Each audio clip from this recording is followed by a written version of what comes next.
Most people pick Mexico for retirement. Here's why that's a $240,000 mistake. A couple living in Cuenca, Ecuador is spending $1,800 a month and living better than they ever did in the United States. Not in a budget apartment, not skipping meals. Better.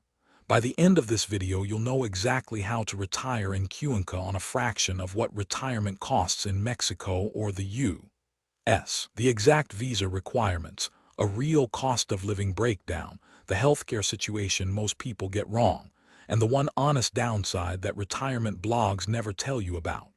Stick with me until the end because that last point is the one I almost never see discussed, and it could completely change how you think about this move. This is not a tourist fantasy. It's a real, honest look.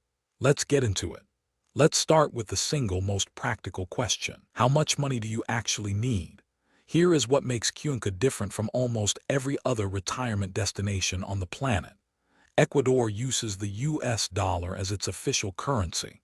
That means no exchange rate risk, no watching the peso or the sol collapse and take your purchasing power with it.